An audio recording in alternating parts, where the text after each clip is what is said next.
Hello, everyone. My name is Jonathan White. I'm glad to be part of the class here. And so we're looking through the database and coming across some great dissertations here. There's been a wealth of information and seeing their sources as well as primary sources and scholarly sources. And that's been great. So I've been researching a couple of dissertations on the Enlightenment philosopher and early American influencer John Locke. Um, I've been uh, impressed with Locke's writings and his political philosophy and whatnot, and so also on the founding fathers, particularly Thomas Jefferson and the Declaration of Independence.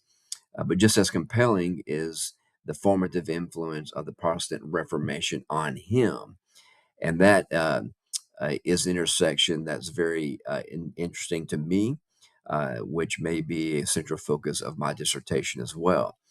But the few here that I've looked at is one by Joanne Tetlow, which is the theological context of John Locke's political thought, and then Yue Wang, the influence of John Locke's idea of toleration in early 18th century England. And so both are great sources. They have very solid sources as well. And well, for example, in Tetlow's dissertation, he uses a source by Jeremy Walden called God, Locke, and Equality, Christian Foundations in Locke's Political Thought. And he uses this source to argue that Locke advocated a religious toleration in response to the widespread religious persecution of his day. And so he says, and I quote, that Jeremy Walden stated that persecution was the main line of argument, since toleration was an argument designed to provide a reason for not violating the religious beliefs or practices of other people, end quote. And this was, and so he claims that this was Locke's foundation for religious tolerance. And the second dissertation by Wang, uh, uh, uh, and so they use a primary source by John Locke called A Second Vindication of the Reasonableness of Christianity.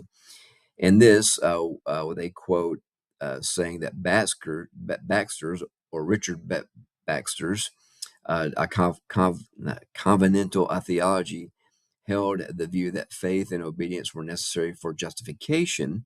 Locke advocated this same theology in his book. And so this links Locke's political philosophy to his theology directly from the Reformation. And so the methodology has been great for both of these people here. And so both include historical context by situating John Locke in a 17th century setting and examining the debates of his time. They both use the analytical method by examining Locke's key writings and ideas of his time.